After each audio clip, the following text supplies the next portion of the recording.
नमस्कार। आप सभी से कल थोड़ा गला खराब है। बहुत जरूरी बात, कुछ मुद्दे जो टीवी में और सोशल पे देखने को मिल रहे हैं, जो आज बात कर रहे हैं, इंडिया गठबंधन के साथ की जो खबरें भी दिखा रहे हैं, वो भी कुछ मुद्दे इंडिया गठबंधन को बताने की कोशिश कर रहे हैं। लेकिन इंडिया गठबंधन की राजनीतिक पार्टियां उन मुद्दों को कैच करने की जगह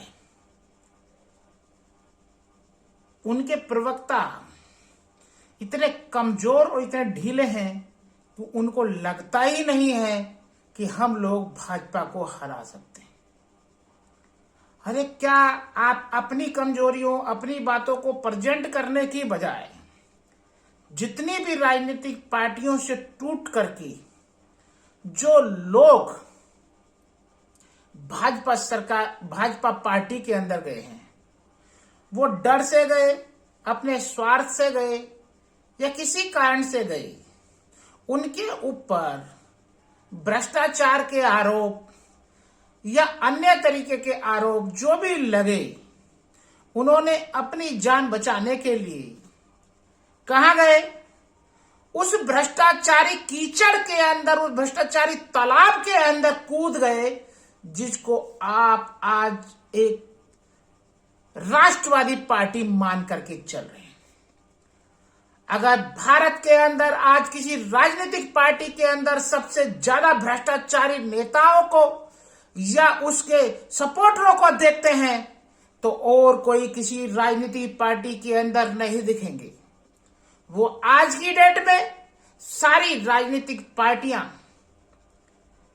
बिल्कुल ऐसे क्लीन हैं जिनके ऊपर आज की डेट में कितनी बदले की भावनाओं से आप आरोप प्रत्यारोप लगा लीजिए, लेकिन उनके ऊपर कोई आरोप नहीं निकल रहा है। चुनाव आयोग जब यहां पर आचार संहिता लग चुकी है तो विपक्षी नेताओं के ऊपर कोई रेड नहीं डल सकती। वो चुनाव जो मुखिया है वो उनकी जिम्मेदारी होती है। लेकिन जहां लोग, छोटी बड़ी पार्टियां, निर्दलीय नेता हैं, जो लोग अपना प्रचार करने में, जनता को अपनी बात पहुंचाने का उनके पास समय मिलना चाहिए, उस समय उन्हें नहीं दिया जा रहा है। आज की जो भारतीय मीडिया के अंदर प्राइवेट मीडिया बनी है, जिसको आप गोदी मीडिया के नाम से जानते हैं, वो मीडिया क्या कर रही है? क्या लोकतंत्र के अकॉर्डिंग सभी राजनीतिक पार्टियों को वो बराबर समय दे रही है? सभी राजनीतिक पार्टियों के जो उनके मुद्दे हैं, जनता के हित में है, क्या वो दिखा रही है? नहीं दिखा रही है। ध्रुवीकरण कर कौन रहा है? तुष्टीकरण, जो भाजपा एक लफ्ज लेकर के आई है, जो ये बोलते हैं भाजपा ने तुष्टीकरण। अरे तुष्टीकरण तो तुम ही लोग कर रहे हो। तुम लोग कहां लोकतंत्र की इज्जत या लोकतंत्र में विपक्ष की पार्टियों को बराबर का मौका देना चाहते हो? डरते हो, डरते हो, हार से डरते हो, बराबर की लड़ाई से डरते हो, बराबर की सुविधाओं, बराबर की मीडिया से देने से डरते हो।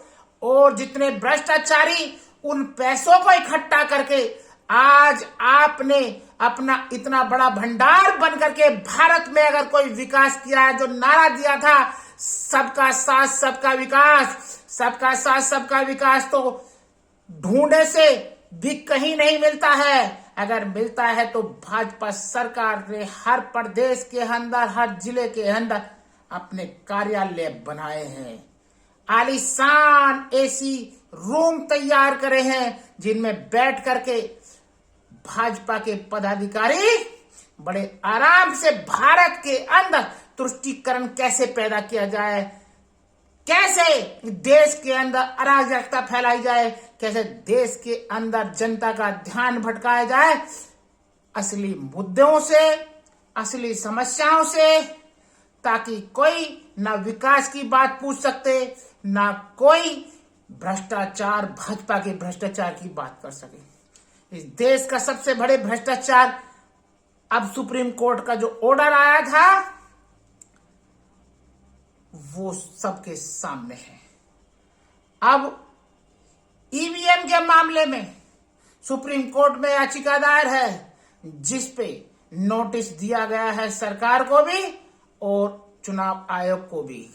100% वोटर गिनतियों का, जो पर्ची निकलती है उनकी गिनतियों का, वीवीपीटी पैड जो है उसके अंदर जो पड़ती है पर्ची, उनकी गिनतियों का, और ईवीएम के मिलान का। अगर 100% ये मेल होगा तो पता लग जाएगा 400 सीट कांग्रेस की, इंडिया गठबंधन की आती है या चलिए बात करेंगे अभी और दिन। अब इतना ही बाकी है। सबसे बड़ा आज कमल का फूल भ्रष्टाचारियों के कीचड़ में जो इकट्ठा हुआ है वो तालाब में, उससे फूल खिलने की कोशिश जो हो रही है वो अब खिलने वाला नहीं है। वक्त आ रहा है, बदलाव का आएगा और 2024 के अंदर लोकतंत्र की सरकार बनेगी। चलते चलते एक बात और कहना चाहता हूं। मोदी जी ने बहुत बड़ी बात कही। 10 साल में अभी टेलर हुआ है। कौन सा डायरेक्टर प्रोड्यूसर है जो 10 साल में भैया टेलर ही तैयार करता है? फिल्म बनाने में कितने साल की उम्र होती है भैया इंसानों की? और कितना समय? 50 दिन मांगे गए थे। और वो चौराहे को भी याद कर लेना, चौराहे पे आकर के जो बोला था, अरे कितने जुमले और कितने झूठ बोलोगे। ये वक्त अब ऐसा नहीं चलेगा। आपने जो इलेक्ट्रॉनिक्स मीडिया को, भारत की मेन मीडिया को कैप्चर किया है वो ज्यादा दिन चलने वाला नहीं है। ऐसा भी हो सकता है ये मीडिया के जितने भी हाउस हैं वो बंद हो जाएं, ताले लग जाएं। लोकतंत्र में जब कोई भी भारत के अंदर भारत के संविधान को खत्म करने की कोशिश करेगा, आपने अभी तक, भाजपा ने ये अपना स्टैंड नहीं दिया है, मोदी ने स्टैंड ये नहीं दिया है।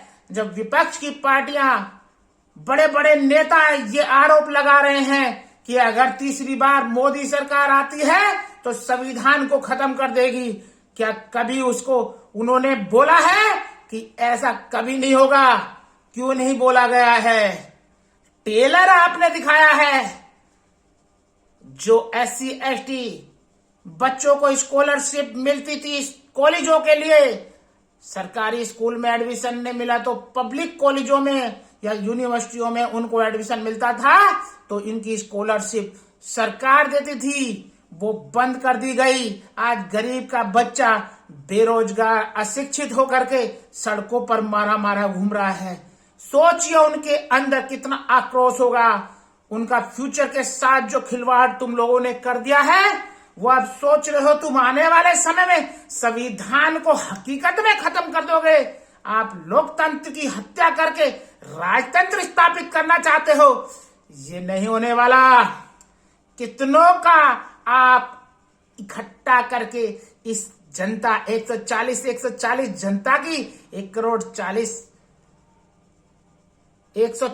करोड़ जनता के माई बाप बनने की बात करते हो, और उनके हक अधिकार मात्र 3 करोड़ आदमियों की, 3 करोड़ जनसंख्या की सिर्फ पैरवी के लिए 137 करोड़ भारत के नागरिकों को गला घोटने की बात कर रहे हो। उनके हक अधिकार, मानवीय हक अधिकार छीनने की कोशिश कर रहे हो।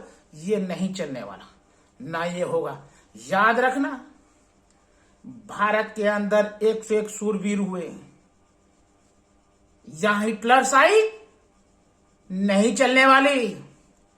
राष्ट्रवाद के लिए मौका दिया था, भारत के लिए ऐसा मौका दिया था कि कोई परिवर्तन करेगा, गरीबों के हित के लिए कार्य करेगा।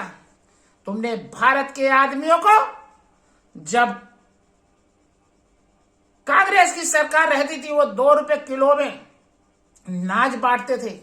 तुमने 2 रुपए बचाने के लिए फ्री नाच कर दिया और लोगों को कहते हो मैं फ्री नाच दे रहा हूं, वो भी 80 करोड़ जनता को तुमने गरीबी से नीचे कर दिया। क्या तुम्हारा विकास है? क्या फंडा है? आज भारत के अंदर जो जमीनों का रेट डबल तिबल एक साल में हुआ है, तुम तो कहते थे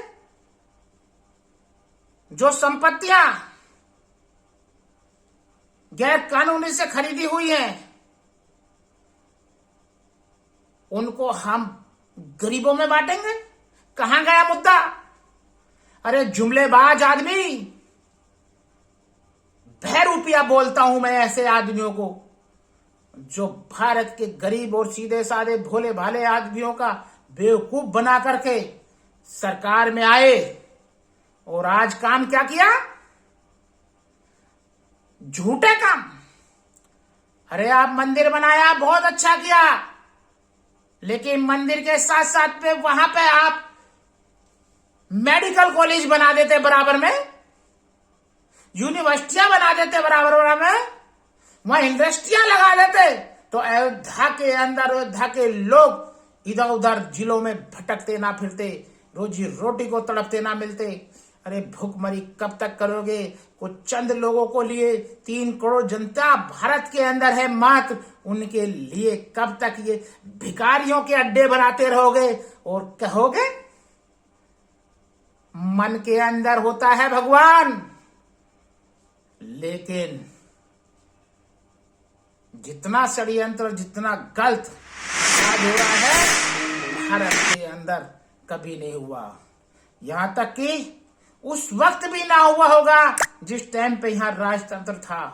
अरे तुम्हारा जैसा बहरूपिया आदमी तो वो जो हिटलर को कहते हैं, आज हिटलर भी शर्मा जाता जिस तरीके की नौटंकी बाज आप लोग कर रहे हो। सुधर जाओ समय लेकर रहते हुए, ऐसे कार्य ना करो, संविधान को खत्म करने की सोचने की भी गलती ना करना। यहां एक नहीं है सुभाष चंद्र बोस, एक नहीं है सरदार भगत सिंह, एक नहीं है सुखदेव और एक नहीं है हमारे जैसा देशभक्त। वीडियो पसंद आए तो शेयर जरूर कर दीजिएगा। उन लोगों का काले मुंह पे जरूर पुतनी चाहिए जो देश को नर्क में और गर्त में पहुंचाना जाता है और जो लोकतंत्र को खत्म करने की साजिश रखते हुए बाबा साहब भीमराव अम्बेडकर के संविधान को कुचलने की कोशिश कर रहा। हम तो चुप थे आज तक। अरे तुम लोगों ने मजदूरों के हक अधिकारों को खत्म करने का षड्यंत्र रच चुके हो। तुम लोग उन गरीबों के लिए जो विधवा पेंशन आती थी उनमें षड्यंत्र कर चुके हो। तुम लोग जो सरकारी स्कूल और कॉलेज बने हुए थे उनके लिए षड्यंत्र कर चुके हो। कब तक करोगे? इतना ना डुबाओ किसी को कि उसकी जान निकलने की स्थिति आ जाए। अगर उसकी जान निकलने की स्थिति आएगी तो वो अपनी पूरी ताकत के साथ उखड़ा होगा और गर्दन को पकड़ लेगा, छोड़ेगा नहीं।